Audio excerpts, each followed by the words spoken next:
You're waiting at the station. It's 5 minutes to go before your train sets off. On the pedestrian bridge, you see a young mother pushing a pram.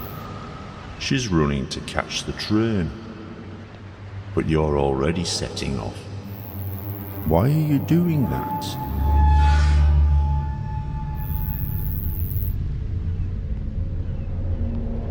It's 5 PM, rush hour, Friday afternoon. It's going to be a busy train, but you're only pulling 2 carriages. People are being crushed. Some can't even get to the doors at their stops. They demand more carriages, but you're not listening. You've even given up caring.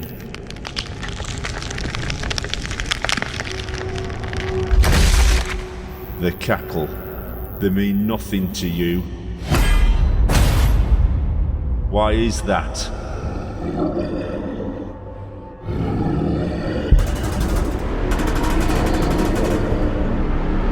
Why is that?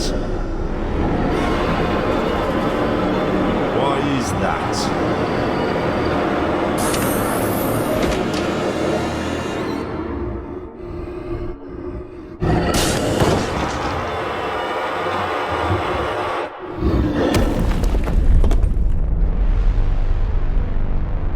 My dad created the Walsh fortnightly test to help biofused engines cope with their transition. Now it's used to find engines disguised and hiding on the mainland. Dad loved the engines, right up until the end.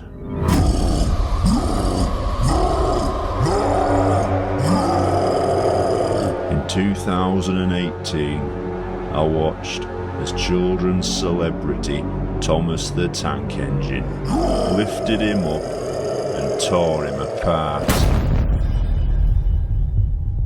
If that didn't ruin my childhood, the consequences would. Was Thomas punished? Were his people treated as the lesser life forms they were? He was taken to Sodor and given his freedom. Every biofused freak left in the UK was free to return to Sodor.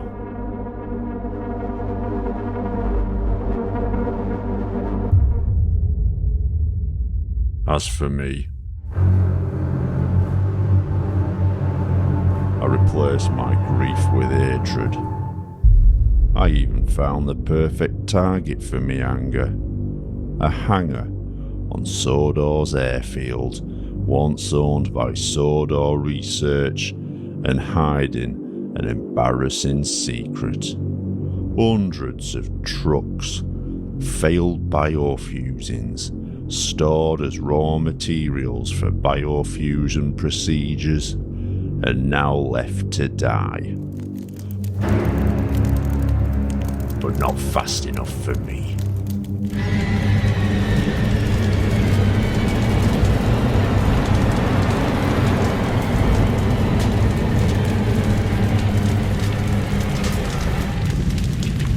Was I thanked? Did real people sympathise? No. I were incarcerated.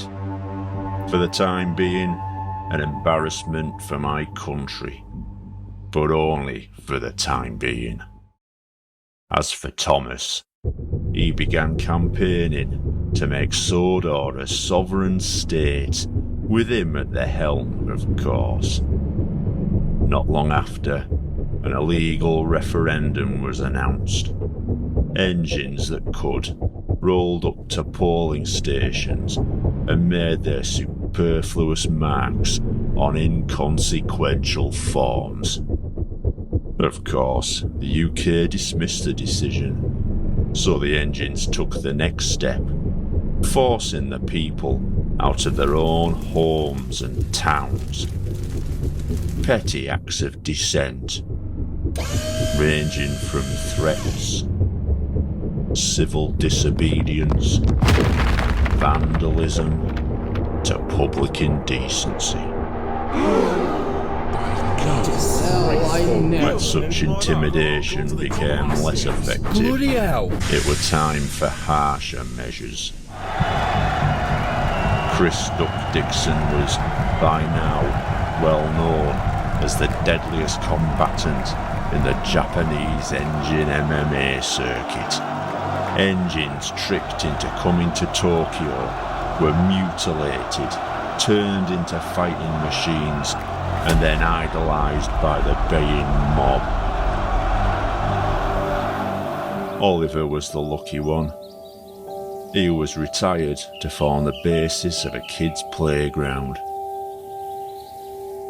After years of pummeling his fellow engines into submission, Thomas funded the release and return of Duck.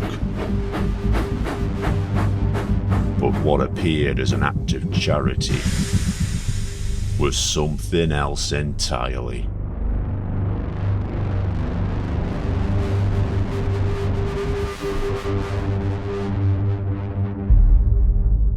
Thomas knew that, despite Duck's outwardly calm demeanour, his demons would eventually be dragged back to the surface. A bribe or two to a corrupt driver and signalman, and the scene was set.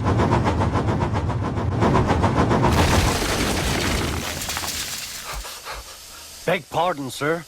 Excuse my intrusion. No, I won't. You frighten my customers. I'll teach you.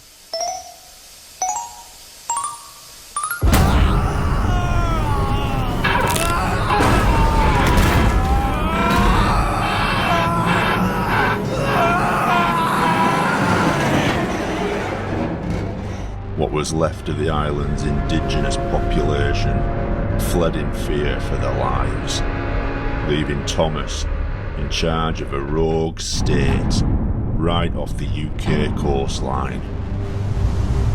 Fearing coalition with other enemy states, the UK began a blockade of the island. No coal, no fuel, nothing allowed in or out.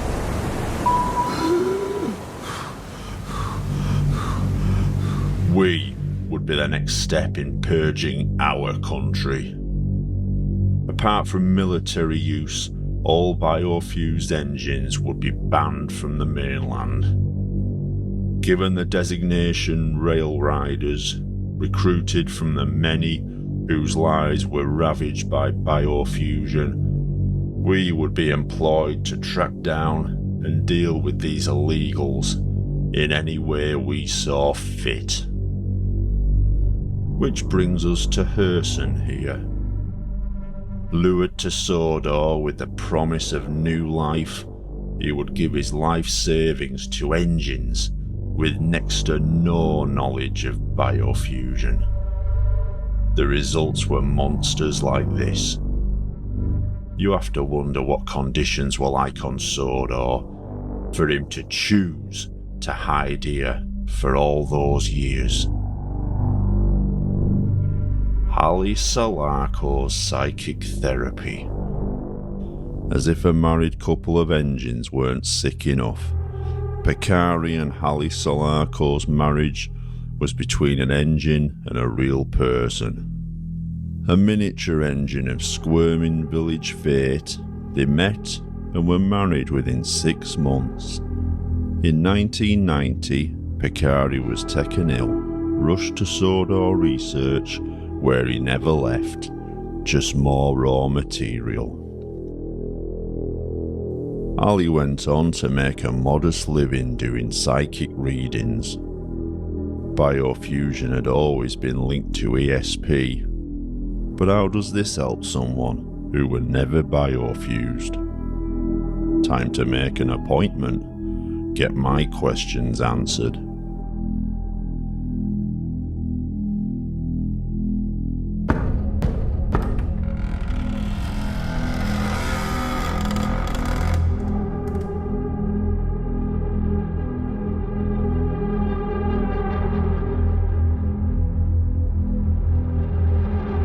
I suppose this is where you end up, after mixing with engines for too long.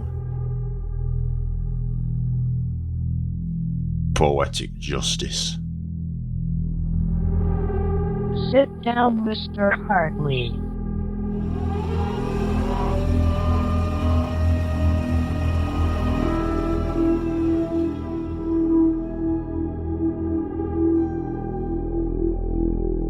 I sense a great enmity in you. Hatred, fury, but also regret. Shame. Where does this remorse come from, Mr. Hartley? What has been done to you? Share your pain. Open your mind to me. Show me your soul. Show me everything.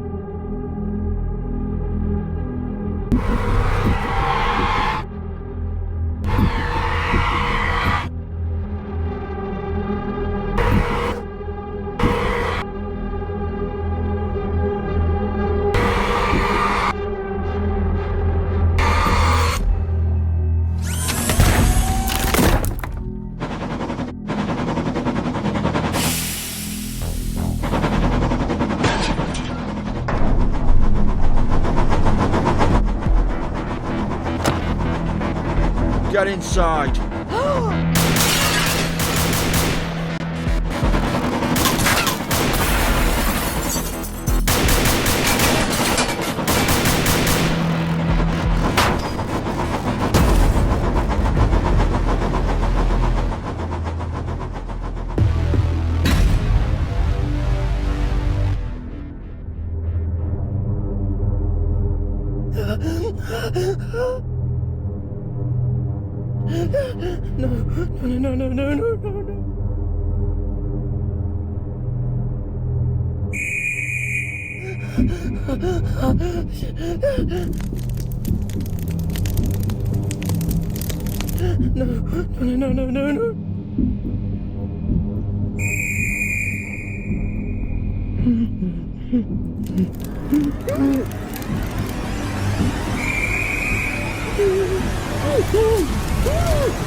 No.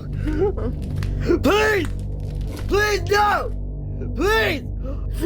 No! Please! No, please! A child! A child! We have a child! Please!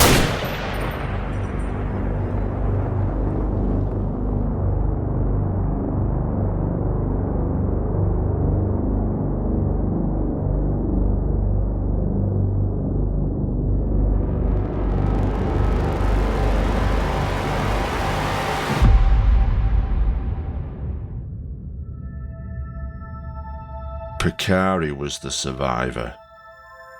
He hid his wife's death all these years and used her so he could stay on the mainland. She was quite the hoarder in her time, kept everything, including unpaid checks and records of treatment from Girtza Medical, a division of Sodor research, and situated where else?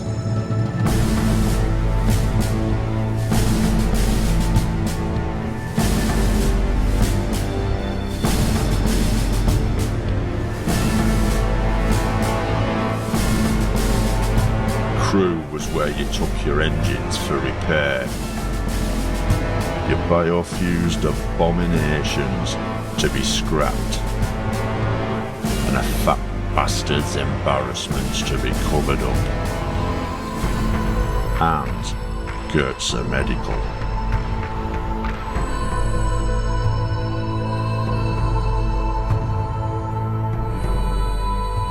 Pally had longed for children. And when Picari were taken ill, Sodor researched offered them the opportunity to have one. Taking the DNA of both parties and using IVF to make their sick dream possible. How desperate do you have to be to put your life in the hands of people with no idea of what the outcome would be? That's it. Deep breaths now. You're doing fine. Keep pushing. 500 milliliters of Get down salts. now. Or blood. Keep I don't know. going. Oh my god. Oh Jesus. What is that?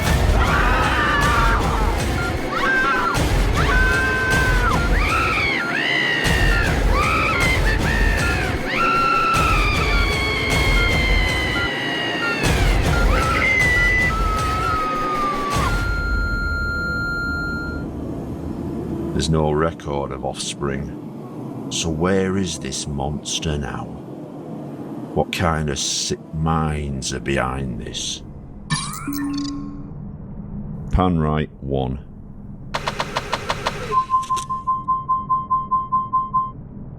No one behind the scenes. Pan left 6-1.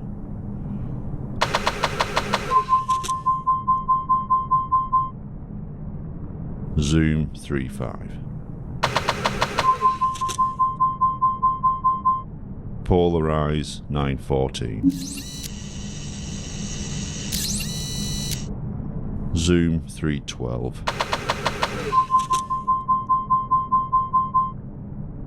Enhance 15-21.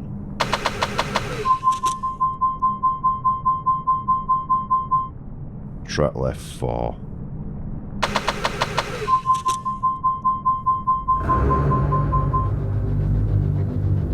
Seems the professor never left the Girtza's shadow after all. Despite Hans Girtza's disappearance from public gaze, he had his bloody hands in everything. Before his death, Hans worked tirelessly, trying to interbreed DNA with biofusion. Success would come, not with creating new life, but bringing back something that had already had its time.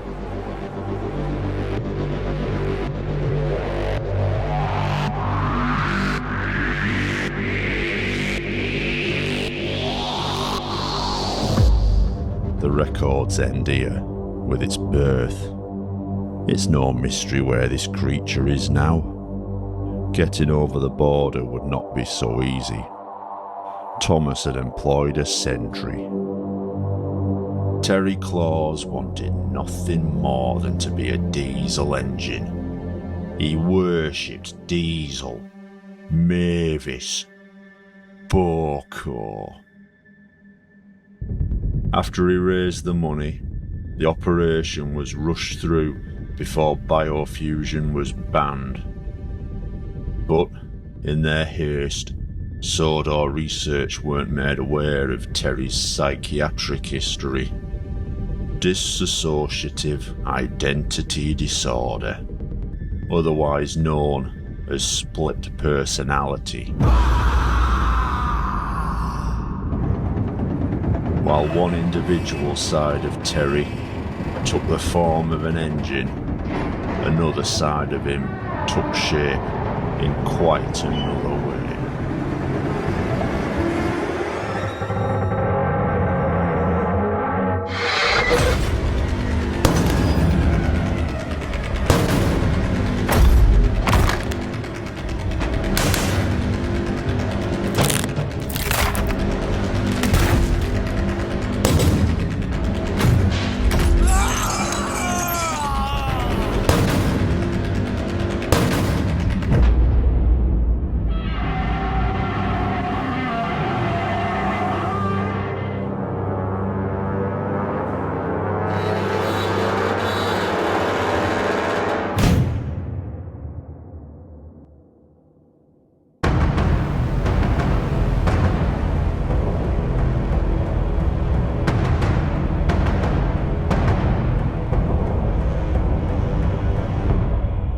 The embargo on Sodor had taken its toll. Engines forced to use water from ditches, share coal from meagre stores, led to disease, sickness, a biofusion plague. Seeing his own mortality and the end of his reign on the horizon, Thomas emerged from the shadows.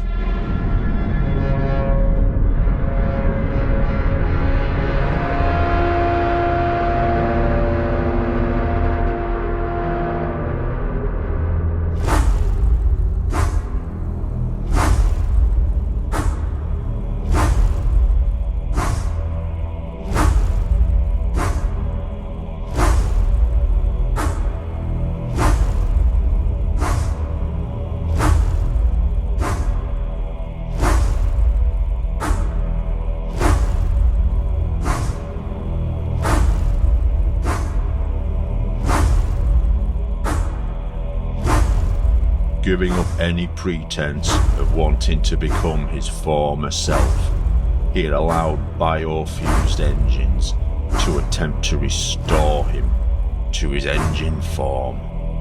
The result was the mutilated freak the world saw that day.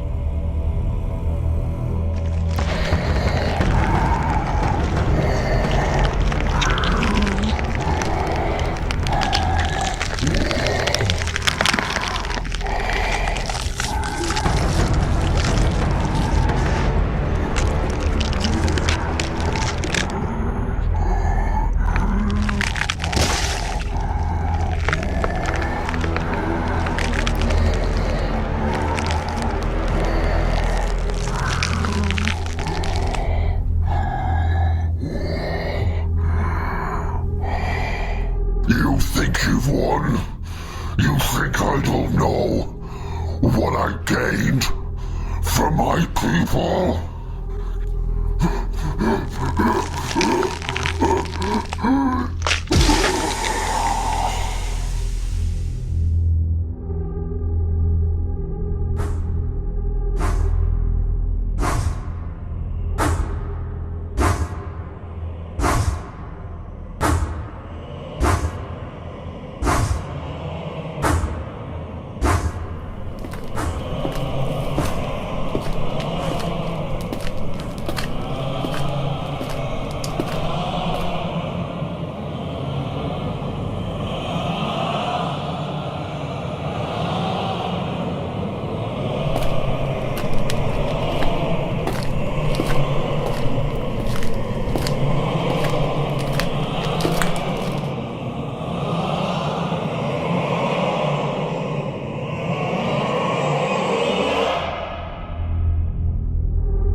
Thomas's last act wasn't some glorious show of repentance or contrition. It was the gift of death. The biofusion plague worked just as quickly and deadly on wood as it did organics. To combat this spread, the government made a harsh decision.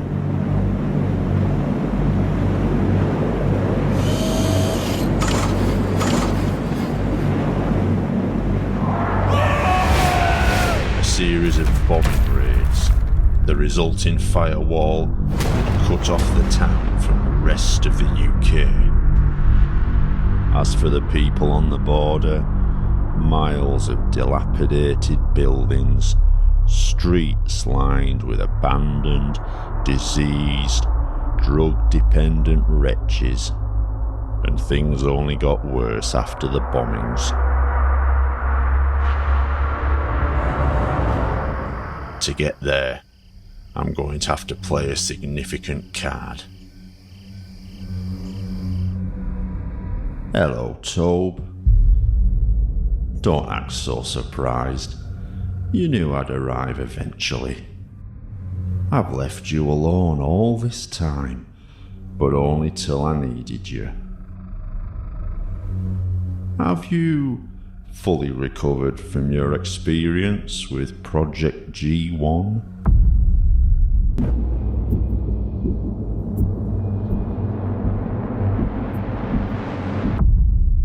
It must have been terrible, seeing your clone dragged away like that.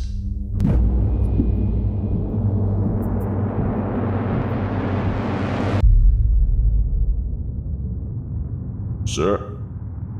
Oh, I don't think we need that private. Toby knows his situation. For a class 42, I need 14 gallons of paint stripper and a concrete breaker. For Toby, I only need a box of matches.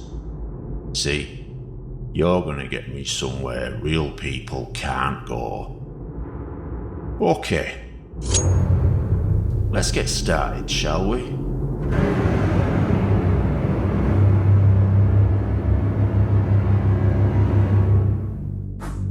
A rail rider is granted the privilege of disposing of his quarry however he sees fit. While some might find my methods barbarous, I'm positively compassionate compared to some. Captain Tor simply fires them up and waits for the water to dry out.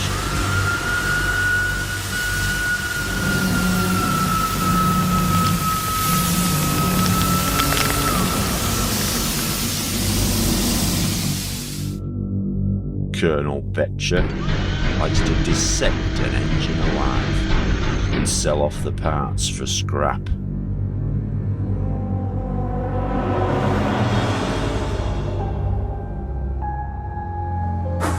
And Major Laffins prefers to send a message back to Sodor.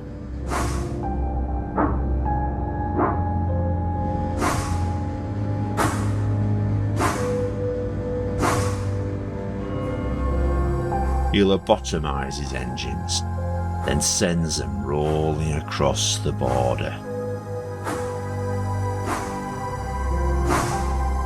Through the remains of the festering stain on the north of England, and straight on to Sodor.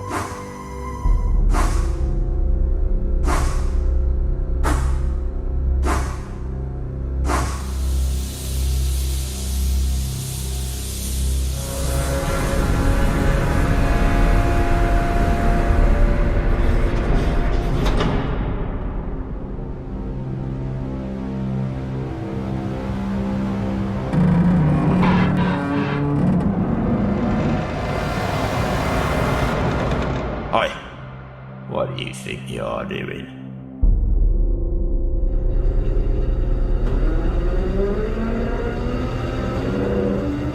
Look at him, into his eyes. He's another brain job. I smell man on you. I know what evil men can do.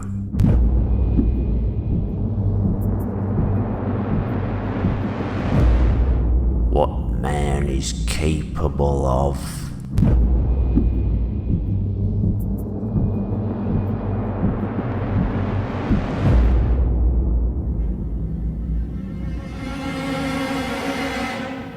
Let him through.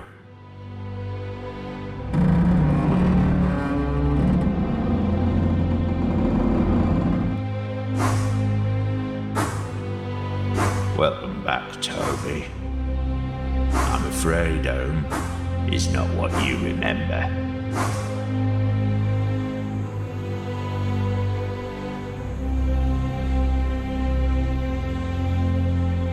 So this was Sanctuary. The promised land offered to engines by the diseased, twisted blue mind that abandoned them. Beyond the sick and dying are what remains of engines long since dead. Remnants of a UK history best left forgotten and shut away behind its gates. What hopes the Sodor population had of repairing them, abandoned years ago, as starvation, sickness and disease took the will. How to find the answers I'm looking for in this dead land? Look to the only place where the lights are still on.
Young Master Hartley, your timely arrival could not be more perfect. You are here, I assume, to witness the final maturation of my creation. Was it worth it, Professor? The lies, the murders? Worth it? The endeavor, my struggle, the sacrifice. Yes, Al-Estafon. It was all done in servitude to a dead family. Or was this your sick dream? This was always the Girtza ambition, to bring him back from the grave after all the years of trying. But it can't be the same. No, he will be better than us. Think of it. A bipedal form, but with the organic inner workings nervous system, and electrical and chemical brain of biofusion. I call it human being. Imagine man, but with the capability of logical, compassionate, rational thought. Think of this world with men such as these leading us. No more war, no more starvation, no more greed, no more terror.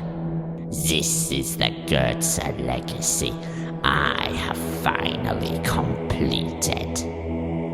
It's over, Professor. You think the world will stand by while you bring back your Führer? Führer?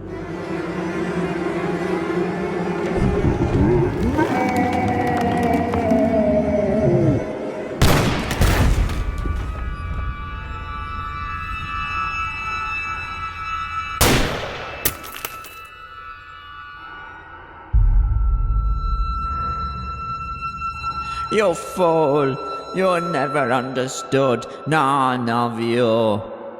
The Girtza dream was not to bring back a dictator. The Girtza dream was to bring back...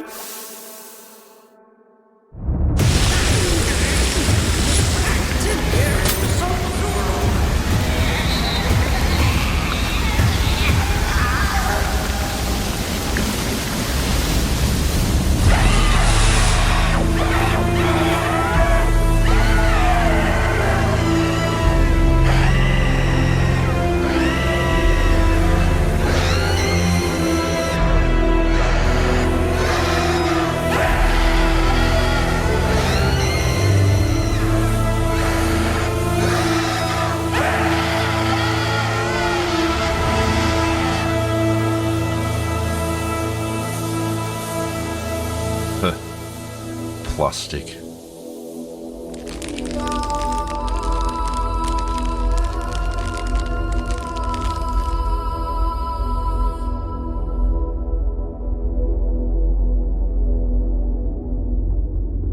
Well, here we are. You got something to say? Something to say to me? What do you want from me? What do you want from me? Do I have to do all the talking? Well, I know what I've done. I've done bad things. I tried to change. I tried to forget. I was too fucking weak. I was too fucking weak. Well, where were you? Where the fuck were you? Well, do something. Say something.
Son, 'tis I, ye father.